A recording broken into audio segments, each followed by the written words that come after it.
What I'm waiting for the moment where something happens to Terry, and he like goes unconscious during a presentation or whatever, or pretends to. When the entire pound says, "Oh, I think he's dead. Lamb's good eating." Right on cue, Leo nibbles his nose. Exactly. There we go. See, that's Leo saying, "Are you dead yet? Are you dead yet?" Is that or is good? I don't know. It could be both. This is exactly what you deserve. This kind of mayhem. See how it is? It's true. That's what something exciting. Running cats. Got his attention. What's going on? There you go. Welcome to CatCast again, as usual. Welcome to the Cat Channel. 24 hours a day, nothing but cats. Oh my God! Voice that you would see on the golf course. Terry, don't ever do that again, please. Why? Your voice was not meant for AMSR. How bad was it? It wasn't that bad. It's giving you complete and total shit. That's what that is. That's what that totally is. Kills all of his characters because that's just kind of jackhole he is. I do not kill all of my characters most of the time. If that's what you need to hear to go ahead and feel better at night, you just tell yourself that. We'll just record it. Paul doesn't necessarily kill all of his characters all of the time. He only kills some of the characters. We need to get Morgan Freeman involved in this. He needs to come in. Paul says that in fact, that was not true, says Morgan Freeman. No, who does So Helen Mirren narrated the Barbie movie. And there were moments there where like she would come in and narrate. And one, Helen Mirren, just choice. And two, there's a point where, Margot Robbie is like, "And I'm ugly."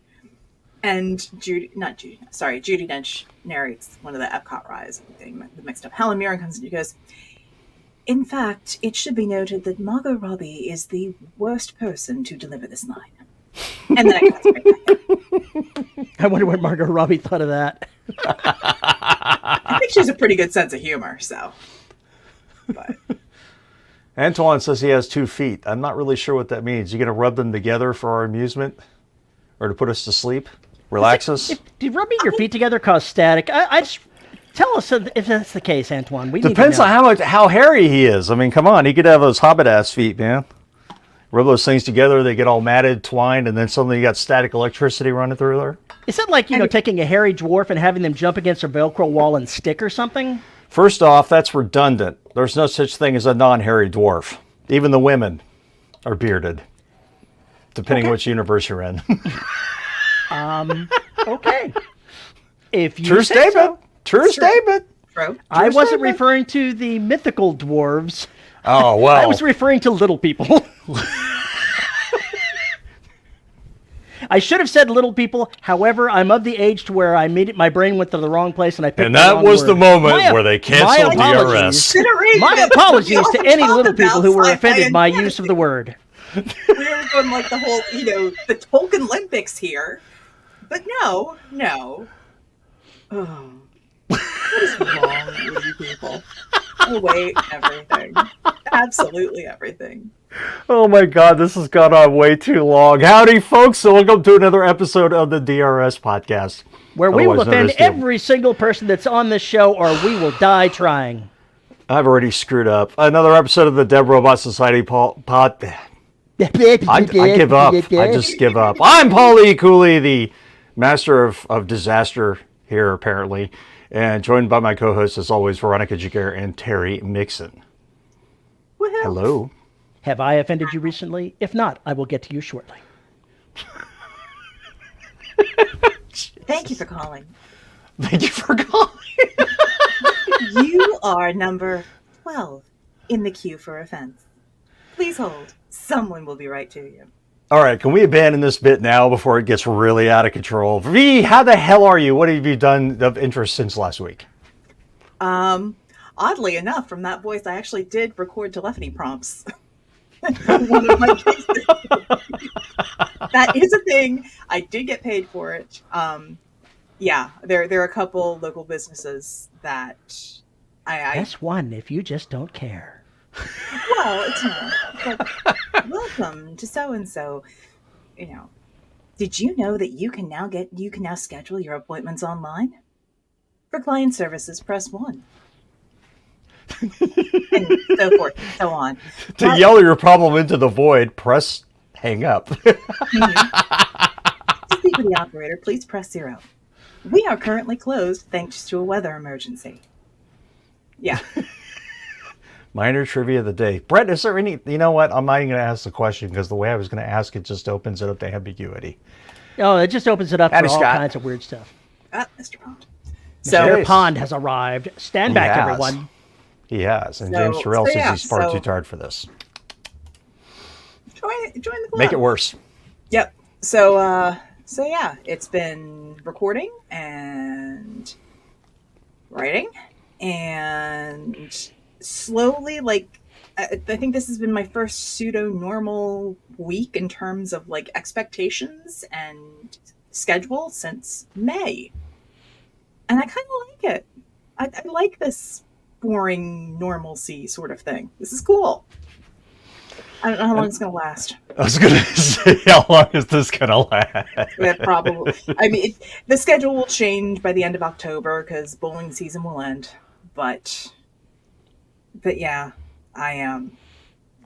Yeah, been good dealing with feline issues and ferrying children back and forth. Sorry, child. I keep saying children. There's just one in the house now. It's just one now. Just this one. There's just one now. Oh, here comes the empty nester. Nah, coming. I'll just.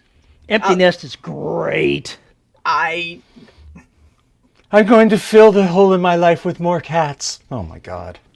I could do that, but the thing that I'm slowly learning how to do is to not, like, cook and shop for 5 people, 2 of them being teenage boys. Yeah, your grocery bill will go down significantly. It will, but I have to remember to not. I have to, like, mentally do that. So to cook for 3 people plus 1 serving of leftovers rather than 5 plus 5. So yeah, it's a challenge. But so yeah, that has been. I think that has been the crazy of my week. Was there anything else? I don't think so. I would like to say there was, but no, not really. I don't know how to respond to this. The simple response is to ignore it. Oh, okay. So Consider yourself ignored. The fact that, like, the underdog theme song just started playing in my head. Here I come to ruin the day. Is that Underdog or Mighty Mouse? It's Mighty That's Mouse. Mighty sorry. Mouse. That's what I Mighty thought. Mouse. That's Mighty Mouse. Hello, JR. I just wanted on record that I said the comment about Hobbit feet. Antoine said, I have 2 feet, but I wear a size 16. Definitely not Hobbit. Definitely not Hobbit, but then the conversation continued after that, and I won't repeat what was going on in chat because you should just read chat because they're obnoxious. Terry, what the hell have you been up to besides getting in stiletto wars with cats? I've written things. So I'm making progress on this novel. I think I know where things are going. It's been more difficult than I thought getting into a novel where I'm having to wrap up all the things and close it off. That's more challenging than I expected it to be. It's easier to keep a continuing story going than to go ahead and bring it to a satisfying conclusion. I'm with you, bro. I'm with you. I am completely with you. So it sounds like you found your productivity again. I did. I found my productivity. I've also started doing a different way of doing my enforced writing during the day. A different method of it anyway. Normally the way I've been doing it is I want to write 2 chapters a day, so I'd go ahead and write a chapter and try to get it done, set a little timer, 45 minutes or whatever, and try to get it knocked out in that amount of time. And that's been hit or miss for me, and it has been for a long time.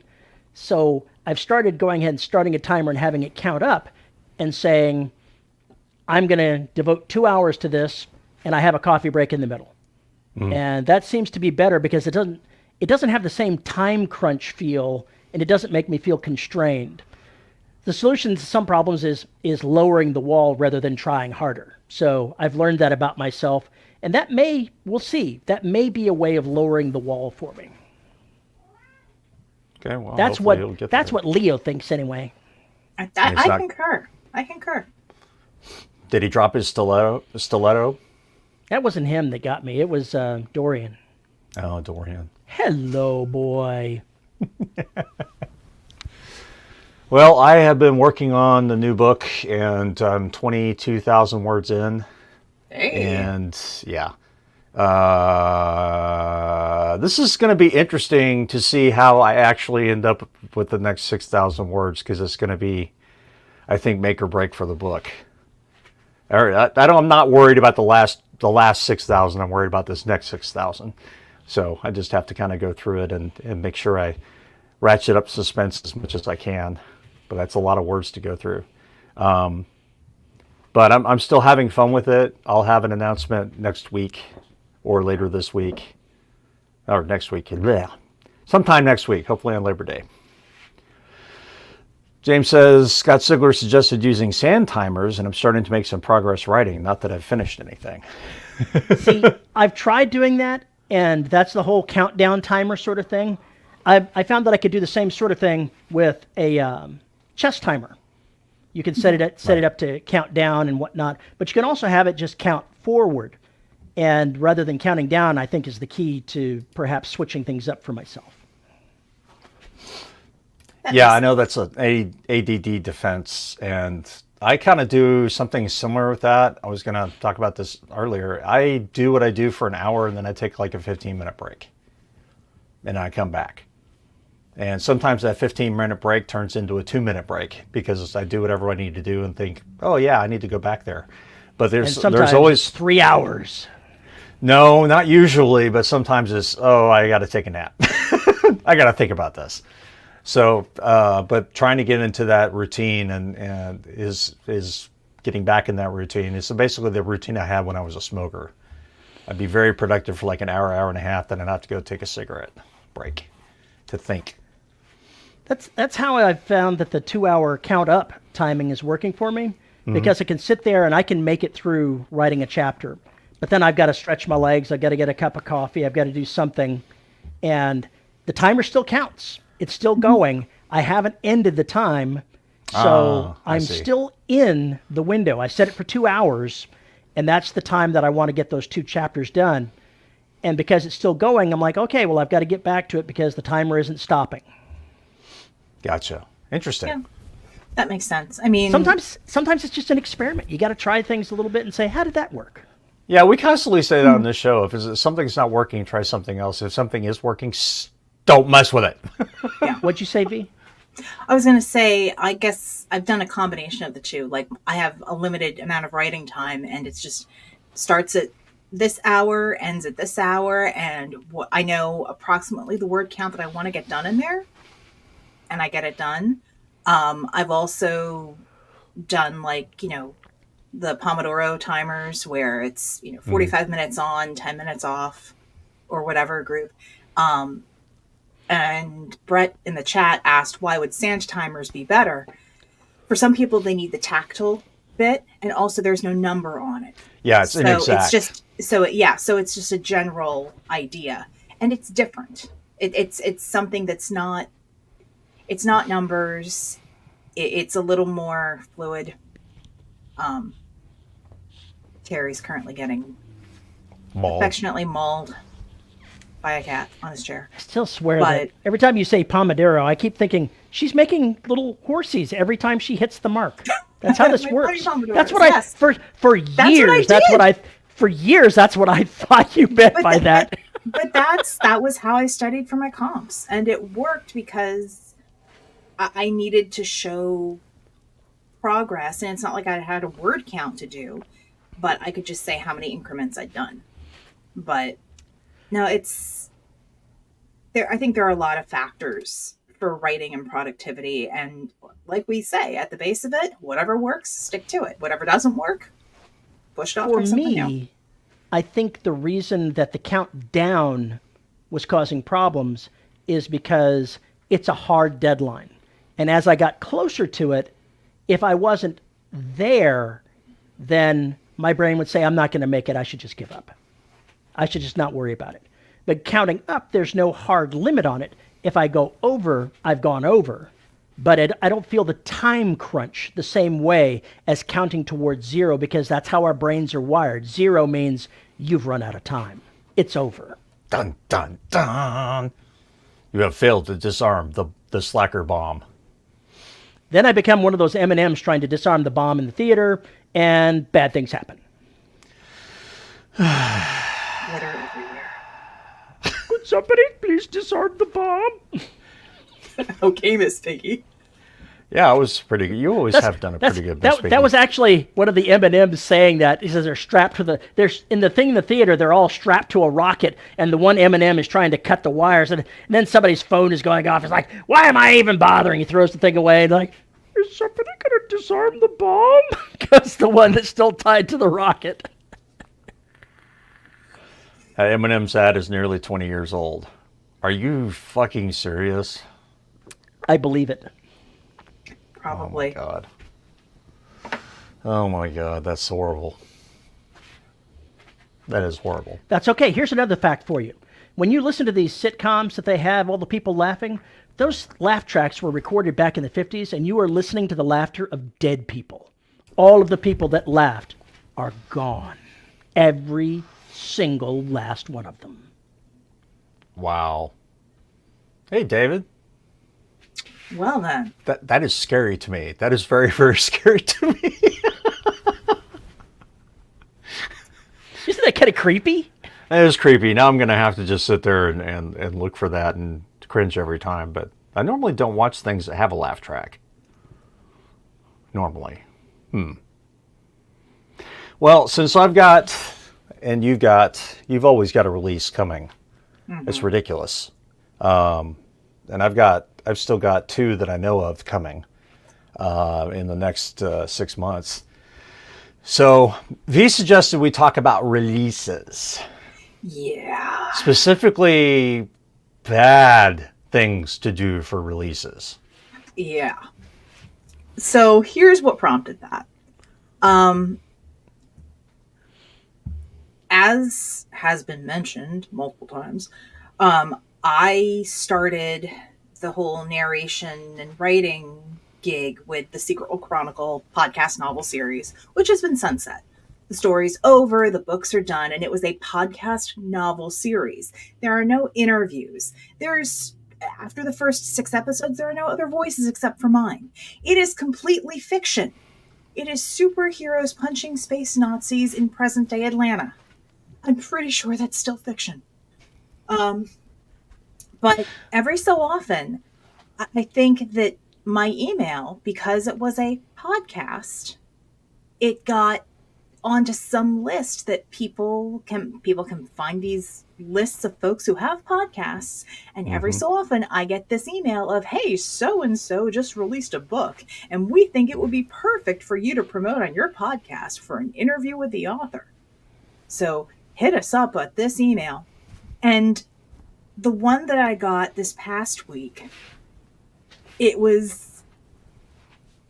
like, we've listened to your podcast and we found that information really riveting. And it was a book. It was a nonfiction book about the mid 1800s election stuff between Andrew Jackson and some other guy. Oh, John Quincy Adams. Something in there. And I'm like, that's riveting stuff right there, man. I'm like, how is this related to what I do or what I did? Exactly. And so I personally have 3 ways of responding to these emails. Because oftentimes I do. And I don't get enough of them to not respond. But my first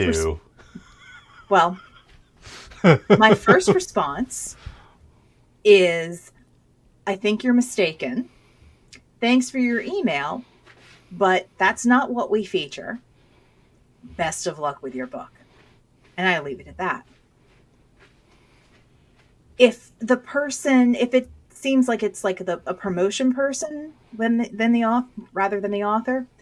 It's like, I think you've been mistaken. I think you spent your money for this email list poorly. You might want to get your money back. This is not what we do. Brett says he usually responds with send nudes, and oddly enough, they never hit him back.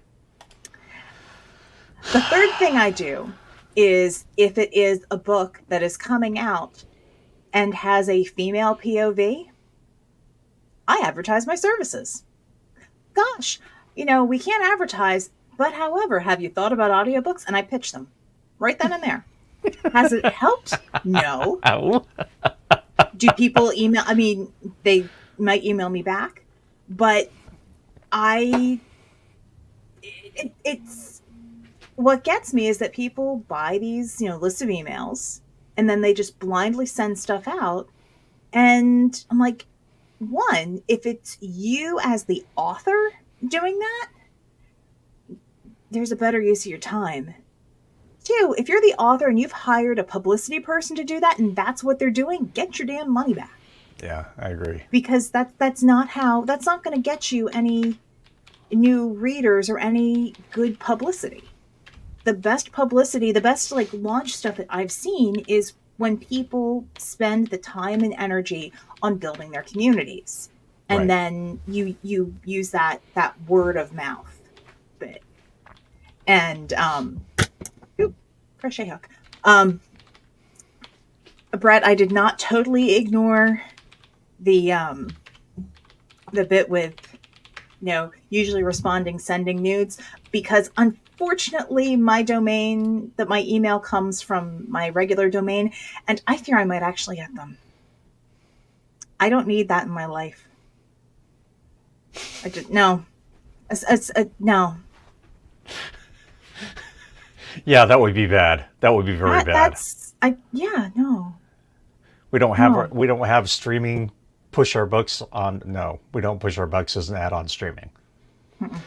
That would be interesting to do on this show. Just have a secret window pop up and start messing with you. That'd be really funny. That could be wild. But how do you even find who to go to, though? For PR or for who to talk to about book stuff? In other words, to find out what shows to go on to? I mean, there's one is being part of a writing community where folks can share. You can either share in Facebook communities or using Threads or using Mastodon and going and, sharing stuff out and making recommendations. But there's also, reciprocity in that. You're expected to do the same thing for others in the community. Yeah. Otherwise, you're a leech and nobody wants to deal with that. The other thing is, if you want to try and get onto a show, you should probably watch the show at some point and know what the show's about. Mm. And you shouldn't be talking about the fact that Justin McCumber is a great host. That just pisses me the fuck off. So you should know what's going on with the show, and talking about our Instagram, which nobody has posted to in 10 years, is probably not a good way to say things. Oh, I love your Instagram. Yeah, that's going to the trash. I'm not going to respond to that shit. So if you don't know my show, and those people will come to Shadow Publications too, and are like, oh, he's got a podcast, he will interview me on this. Why would a horror podcast interview a romance person? Because you plan on killing them later. and then you know nothing about my podcast. It's very, very evident from what you've said. So it's like, why do you think I'm going to respond to this? Or why do you think that your listeners are the sorts of people who are going to buy that book? You should troll them. You should say, I think you're absolutely right. Now, here's what I do, and describe something bloody, horrible, and nasty and whatnot. And then say, how do you think I can best present this to romance readers to improve my market share? It's just, know your audience. I mean, I don't do interviews very often at all. We don't even do interviews very often on this show. So it really takes a good reason for, us to interview somebody at this point. Now, if there's three of us, it makes things cluttered. But it's just the show has kind of changed format, and we kind of move along with it. I'm sure we'll do interviews in the future. It's just a matter of that's not what we do. That's not what we primarily do. So we're not necessarily a great show for that in all instances. Plus, we're very indie. Yes. So putting a trade pub person on here hawking nonfiction is kind of like, this doesn't really make a whole lot of sense for our show. No. So just basically, and plus, chat will mock them mercilessly. Yeah, that too. I mean, why worry about the host? Worry about the chat. Yeah, worried about chat. There we go. Yeah. JR, what are you talking about? Has anyone seen the AI prompt that is linked to Amazon now? I don't know anything about that. I don't either. I just know that Skynet Day was the 29th, and I'm worried. JR says, romance can be horrific if you get to divorce court. I don't think most romances end in divorce court, literature-wise. No, but plenty of them start there. This is true. Romance is the real horror. Sorry, not sorry. Matt says, yeah, I can see the email that works. I saw your show. You are sick. Your audiences are sick. We should work together. See? That would be ideal, because that shows you know who you're talking to. You've paid attention, and clearly you get that sense of humor. You know that that's going to be a fun interview. So it's there's some things that will work. But beyond trying to get on somebody's, podcast for an interview, there are other questionable ways to rely on book promotion, especially for your first book. Yeah, there's better ways to do it. Traditional publishing is what I meant, JR. Feel free and a guest makes a great roundtable. Well, see, that's the thing. We like to have discussions. We're not interested in interviewing, as Terry likes to say. Yeah. So rather than have us ask somebody 20 questions and have them respond to it and have a lot of dead air, let's talk about a topic and go with that. Mm-hmm. That doesn't always work with somebody who's hawking their book, but it really should. Amazon does have their own AI, I'm pretty sure. Yeah. Their own AI, their own LLM. Yeah. And Brett, you asked, what podcasts would any of you, not that one, would any of you approach, and why would you not? So, full disclosure, I don't listen to as many podcasts right now. I literally don't have time. So there are other podcasts, and it doesn't necessarily be a podcast. There are plenty of people who will go live on Facebook in a writing community or on author pages. There are plenty of instances where you'll have like Facebook group takeovers, where authors will provide, a chunk of time, like 6 or 8 hours in a day. And the guest author will then post, stuff about their upcoming book, maybe, the previous book in that series that was out. Mm-hmm. And it's meant to cross-pollinate with different communities. That can work. But you are expected to then reciprocate later. So. Brett says, clear his throat. I interview folks and it is a discussion. Yes, it is. You interview very, very lovely. But when you see these come-ons, it's like, here are the specific questions you should ask. It's like, are you fucking kidding me? It's basically Here's the pre-selected questions, and you have X number of minutes to respond. Yeah, and they dictate what the subject is rather than you dictating what the subject is for your show. It's a little too regimented for my taste.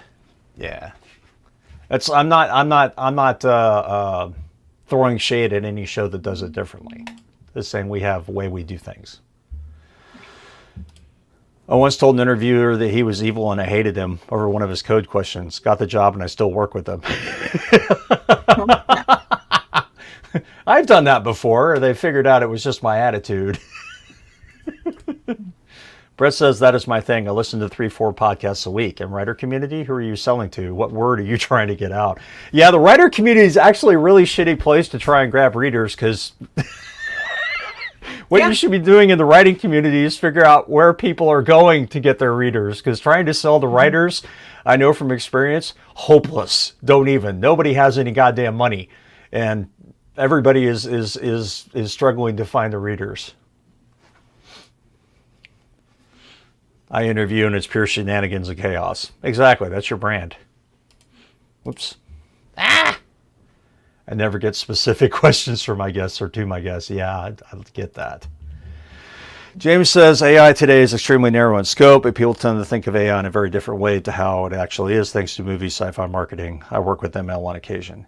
Yeah, it right now the stock market has turned it into something that is just.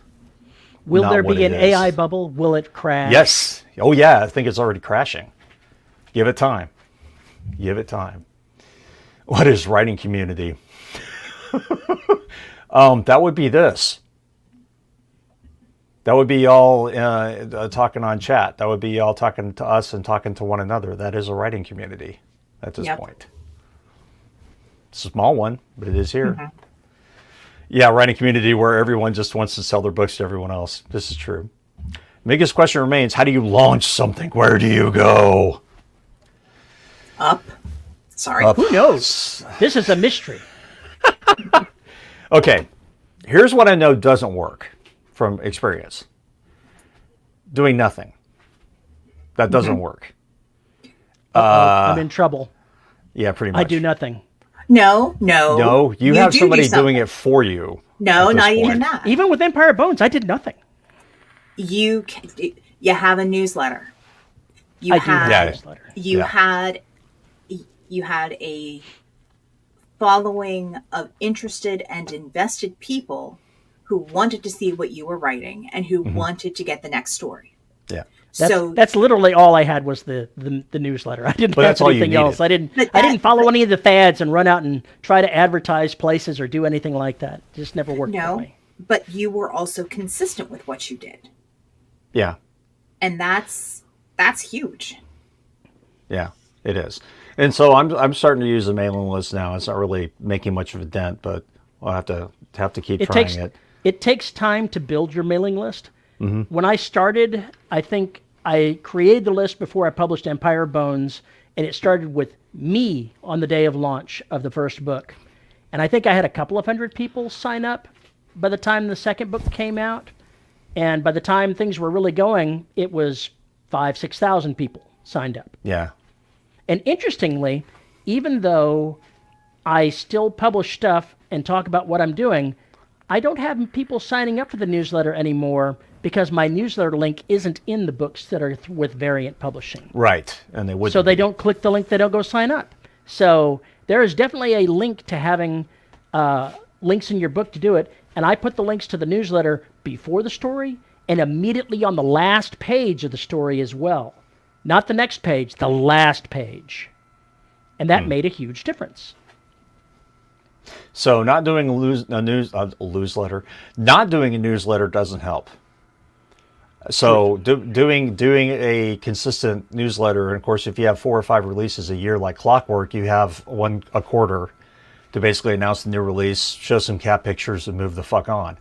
I know some people put out ones that are monthly, and they have a lot more content to put on there than I do. Chris says, you're already on this show, Terry. I'm sure it helped a little. I'm sure that having Paul's mom sign up for my books did help me a little bit, but just not that much. Jesus Christ. But it's so, I mean, with the newsletters, it's not just buy my books. You're giving, there's value added in what you're putting out. Yeah. What are my cats doing now? How are they destroying my house? And some people like living vicariously through your cat's homestead destruction. I mean, that's just a thing. I used to have a newsletter. And mine was for a slightly different purpose, and it was advertising what was coming out in audio for other authors, but I wasn't doing it consistently, and I didn't know what to share, so I stopped. Yeah, and that's part of it. And I went through a period, and I'm still in that period where I don't think I have anything interesting to say. Mm-hmm. Go ahead. which is an issue because it shouldn't be that way. But for some reason, my brain is just like, I live a very boring life now. I interact with very few people besides my pets, and there's not much to talk about. So that's where things get weird. One of the things I've discovered book marketing wise is when I send out a new release notice for a book, I also, the books release on Sunday with Ariant Publishing. On Friday, I'll send out a text-only reminder note saying, because some people aren't getting the email with pictures in it, I send out this text reminder, and it also helps prompt people that just haven't picked up the book. So sending out a reminder note to your newsletter list actually does have an effect. Yeah, and I'll send out a ping on Evolution that's just a text only, that there's no image. It basically just says, hey, in case you didn't know, Evolution is out, working on the audiobook, yada yada. Need to send that out there, and because people may have just not looked at it because it had an image. So who knows? Find out next week on Terry's Terror Cats. So, all right, now what is the value add to mailing lists, newsletters? The value add, and Brett, this is going to kind of piggyback on the comment you had before that most folks I know just want the book. By having a newsletter and putting it out and being more than just the author, you are presenting yourself as a person that readers can, find some connection with. And people, it's like, oh, this is a cool person, I want to support them. One of the authors that I narrate for, she had a huge release, a slew of releases in the spring, and nothing all summer. But her brand, she posts recipes, but she's also a mom, and her last couple newsletter things were about moving her kid to college. Right. And the whimsy of it, newsletter I got yesterday, I wish I'd thought of this. She got 60 little glow-in-the-dark ducks and hid them around her kid's dorm room before she left. And I'm like, that's genius. But that's presenting her as, a real person. A fun person. She's posting the pictures. Terry's sharing pictures of the cats. So it's finding that thing. So, I like this person. Of course I'm going to go buy their books versus another marketing newsletter. email. Yeah. Another, hey, buy my book. And that's it. Yeah, I always try and put something in there that's not just a push for that. It's news about what's going on. I really should start putting together the conversations I have with Shadow and post on Mastodon. I need to collect those at some point because my writer familiars, or some of them are pretty damn funny. I think so anyway. I need to start including those. The best of Shadow this week or this month, whatever, this quarter. You get those together. It would be kind of funny. And so, Brett, you said, I can't think of any art I really pursued because of the personal life of the artist. I do not know if Stephen King hid ducks in Joe Hill's dorm room. Sure, maybe not. But I can tell you that there are some people. So, the Mighty Ginger, he would not have been familiar with any of these crazy people who are on your screen, except for me because he married me. I don't know what prompted that, but it was because he heard about these people from me, and often it was, hey, listen to this podcast. Or one of the biggest things I did was Abby Hilton, when she put out Calorie Catchers as a audio drama. I just sat and said, you need to listen to this. And he went, why? I was like, you're going to listen to the first book? I will give you background on all the people doing the voices, and then you can tell me if you want to listen to the next, because fantasy is often not his thing. But that was how he got introduced to Nathan Lowell. He got introduced to Norm Sherman in the Drabblecast. That lunatic. That fucking lunatic. I love that him. guy. He's love him. nuts. Totally nuts. He heard Terry on there.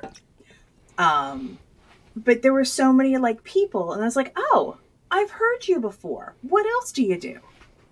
And, just, Tumbles moving down. forward from there. So you never know. But oftentimes it's whatever makes the person a little more human and more It was a real. lot easier.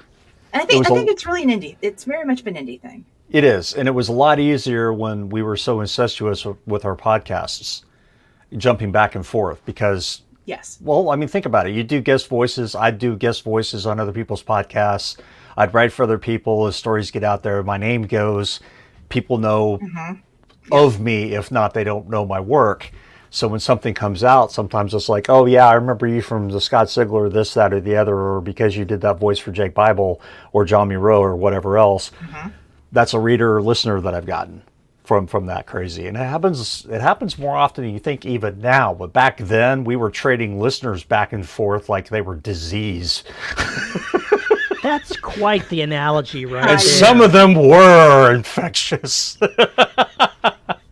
One of the things that I do as part of my sharing cats every month is I ask them to send me pictures of their pets.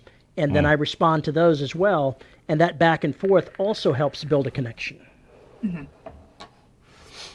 Yeah, there's just stuff that you can do to make that happen. Rick says I started my list posting by posting on Facebook, then I did a couple list builder cycles on BookFunnel. Yeah, I haven't really gotten into BookFunnel. I've got it. I just haven't really used it to the effect I should. I need to start doing that. Wow, JR says, except me, Terry never responds to my emails. I'm like, is he emailing me? Maybe I've got him on my spam filter. I don't know. Maybe I've got him, automatically file 13 anything from JR. Matt says, I found you through an interview that Scott Sigler did and mentioned the black. Thank you, Scott.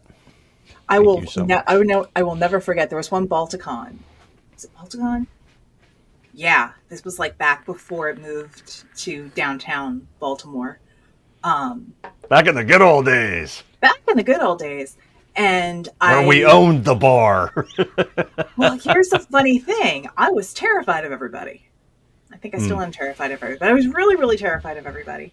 But I was like, I wanted to figure out how I could let Sigler know that if he ever wrote something that, needed a female voice, I wanted to be kept in mind. And so I tracked down A. And I tried to not totally awkwardly introduce myself. And it was very awkward. And I said, hi, I'm Veronica Jaguar. You probably don't know who I am. And she goes, oh, no, I know exactly who you are. And Scott loves your voice. And I was like, how?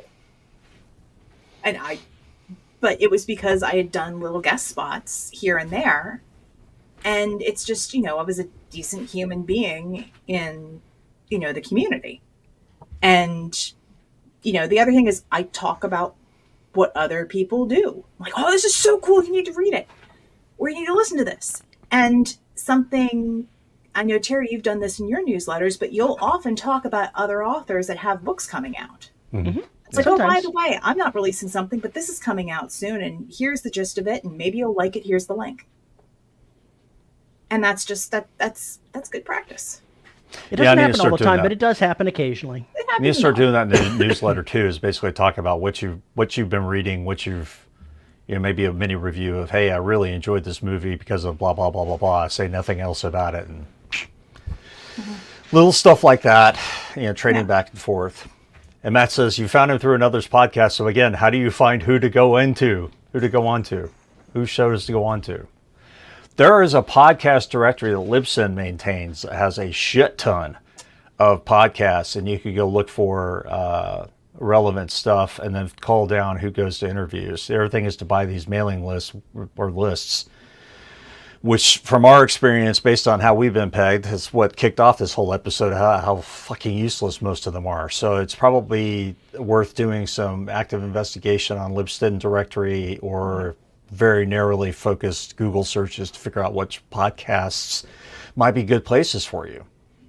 I mean, shit, some of the stuff you do, Brett, would fit on, NPR or whatever else. So, I mean, there's all sorts of stuff that goes on there that you can go to. I don't know enough about that area and those genres to tell you.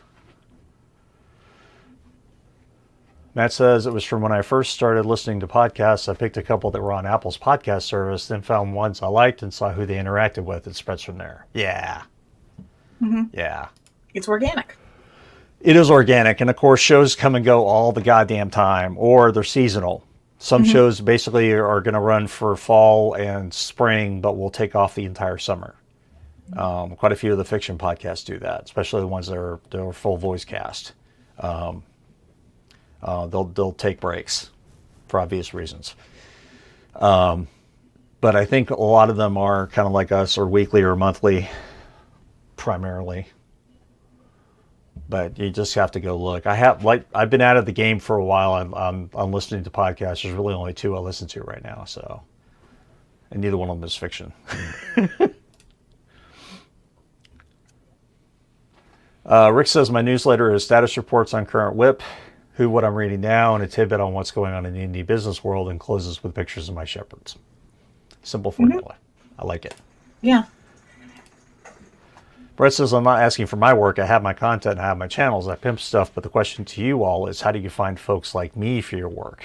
Oh. Gotcha. So I mean, if you're a member of different, Facebook groups, ask what podcast people are listening to. Ask who has an interview podcast. And then don't say, hey, can I be on there? Just subscribe and listen to see if it's your jam or not. Yeah, we had somebody who was all in favor of LLMs that wanted to come on the show, and I was like, no. Have you this listened? This would be a bad podcast for you to come on, because we have all sorts of shit that we would say. Chris says, would getting a short story on one of the escape pods be a good way to get yourself out there? Yes. Any of the pods are a good way to get out there, and plus you become a professional writer because they pay you. That's the biggest reason to submit to them more than anything else. Get paid. But yeah, get your work out there. Yes, they do pay their writers. Matt says, not finding any new podcasts at the moment because I'm no longer commuting to work. Yes, which was my main listening time. One thing I miss about working from home. Yeah, a lot of people talk about that, about the fact that especially since COVID, work from home has gotten so prevalent that people aren't commuting anymore. So they now don't have a reason to listen to podcasts unless they're exercising or doing dishes or something like that. And more than half the time when they're doing that, they're watching something that's streaming on Netflix or whatever else. It's also affected how people are listening to audiobooks too. Yes, that's right, because audiobook listening went way down. That would be like chumming the water before swimming with sharks. Go for it. Bring in an LLM advocate. JR asked, what is that? It's a large language model. ChatGPT is an LLM. Yeah. James Terrell asked the escape pods. So there's escape pod, castle pod, pseudopod, and there's at least one other pod, I think. And they're each one of them is a weekly story podcast, short story podcast. And they narrate it. And they do a fantastic job. That's also good to check out because you get to see who's doing what out there. And I got an idea for an entire series based on that, which is where Garaga came from, really. Was all because I listened to a certain pseudopod story which bored the shit out of me. But it gave me an idea. So it was a good thing. Usually listen while I'm doing chats at work, yeah. Even beyond podcasts, because let's face it, too many out there to even deal with winnowing down. Where else can you launch something? Well, the other thing you could do is basically put together YouTube stuff, tag it correctly, and do maybe a couple little mini interviews with yourself or whatever else about the book. Talk about your other work or general stuff. That's one way to at least have some YouTube links and presence there. And plus, it'll get in the search algorithms and help you with Google in general and DuckDuckGo and anything else. And then on top of that, there's Facebook. Find the groups that are doing that and take promo pieces and things like that. If you've got an audio promo, definitely start sharing that around. There's places to still do that. I don't know what they are because I haven't gone looking. But sharing promos back and forth, usually something you can find in podcast groups as well. Then you've got, obviously, the other part of Facebook is you can do ads on Facebook and ads on Amazon to basically try and help, launch the book.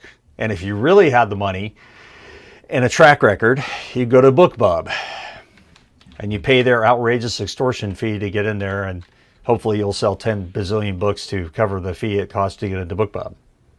Which for my 3 experiences, yes, it was worth it. But I didn't do those, Severed Press did. And that was a long time ago. So those are ways that you can think about doing it. YouTube Shorts, TikToks, Instagram. We didn't Book Talk. Yeah, Book Talk, Instagram, etc. Mastodon has, several communities, for everything from writing community to Bookstodon, which has all reviews and everything else that people post. The places where they're friendly to PR. Pay to see some of you create an interview with yourself and publish it on YouTube. A lot of it is knowing where your audience is. Yeah. Because there's certain readers are going to be one place rather than another. If you're writing romance, if you're writing fantasy stuff, you should be over on Instagram and using threads and within those specific Facebook communities.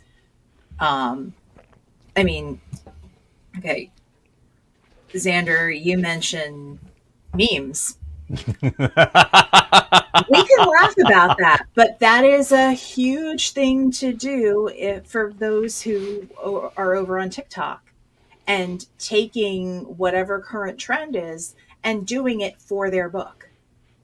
Right. And it does work. One of the authors who I've worked with and absolutely love, Holly Roberts, she's a master at this. She's phenomenal.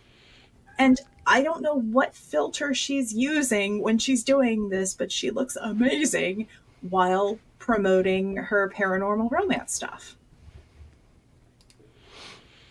Matt says, yeah, Escape Pod was a firm favorite of mine, which, if I remember rightly, was where I heard of Mercedes Lackey, and from her I found out about Secret World Chronicles. And Terry, I found you through DRS. I'm not sure how. And I've regretted every moment since. Yeah, I'm not sure you found Misty through Escape Pod. Actually, I'm not sure that you found me through DRS. I met you in person before I think you found me. Who, Matt? I thought he said Terry. Matt said he found you through DRS. I thought Paul was saying that. And I was like, oh no. Pretty sure no. No. Jared says, for the record, any author here can come onto my podcast if your project is speculative fiction. And there you go. Where is your audience and how do you grow? Where is your audience? That is a really good question. Mm-hmm. I share a lot of the same kind of audience with Scott Sigler, with I can't remember their freaking names now. The guys who wrote Relic, I had it, Douglas Preston, Lincoln Child, thank you. The folks who put a lot of horror and science together and put that out there. And my brand of humor is just sick and twisted enough from everything else to kind of dovetail or contrast with Scott's, for whatever it's worth. So there's a lot of incestual relationships there with the fans as far as the crossover and everything else goes, but also general horror plus sci-fi horror. Those people are playing video games. Those people are watching science fiction horror movies and desperate to find better ones out there. And the same goes for books, because a lot of them are shit.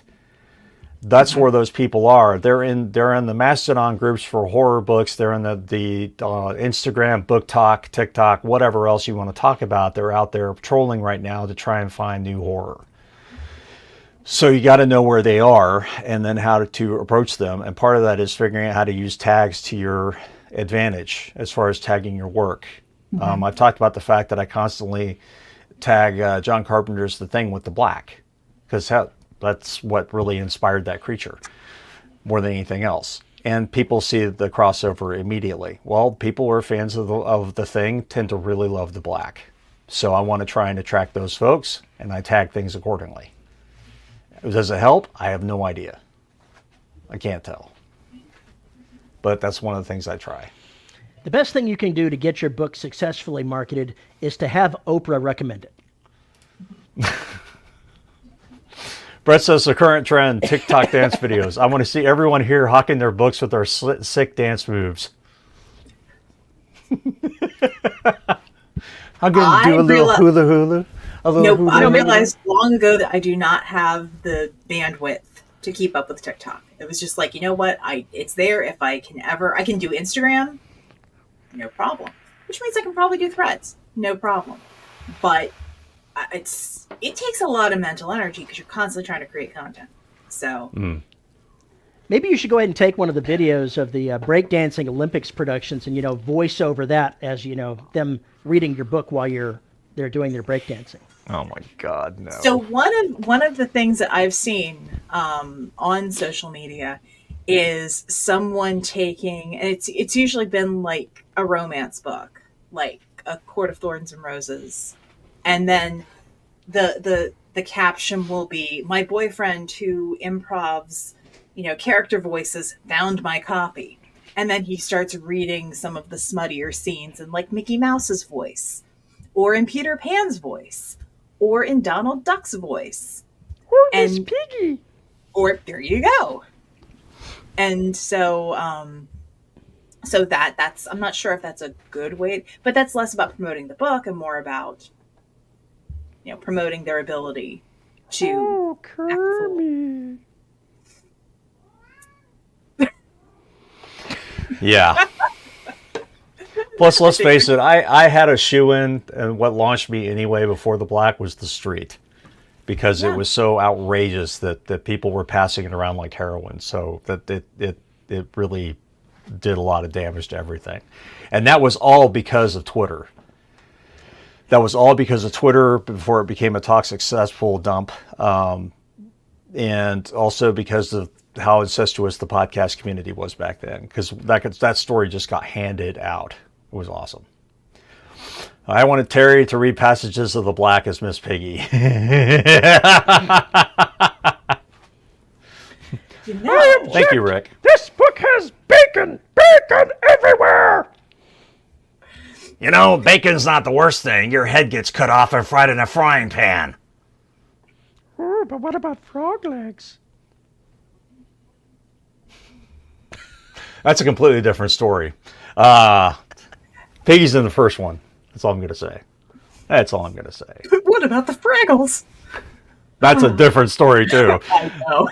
The Thing was the first film that gave me nightmares. My mom was a serious horror reader, so that bled through into her taste of films. It was... I know, I said that. I said thank you for that. Thank you, Rick. It was then until I saw Alien, the Facehuggers. Urgh. Yeah.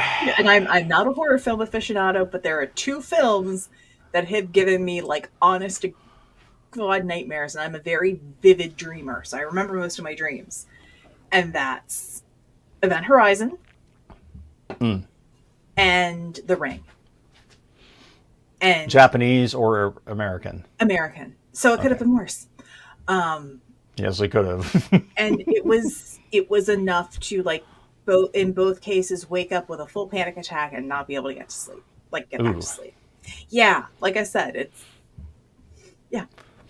I wrote Canvas because of Event Horizon. That's the whole reason I wrote Canvas, because of that one scene where they got the guy dissected. Thanks. You've been seeing that. Hey, you just look like a chicken that been deboned. I don't understand what the problem is. Nope. There were so so many. It does not help that I married someone who loves horror movies and who loves slasher fix, and that's not necessary. Matt says, just wondering what Miss Piggy would sound like with a frog in her throat. Oh, wrong image. Oh, it's not as bad as you think because Kirby is a little on the small side, if you know what I mean. Xander says The Mummy Returns scared me a bit as a kid in theaters. Not Alien, not Matrix, not The Mummy, not even The Thing, but The Mummy Returns did it. Wow. Really? Really? So much of Event Horizon was cut. Yes, and they lost the footage, so we'll never know exactly what the rest of it was. Because I know there's like 10 minutes more of them in hell. So based on the minute that they show you is just got to be crazy.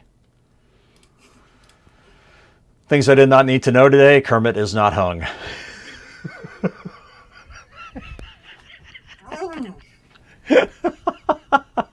I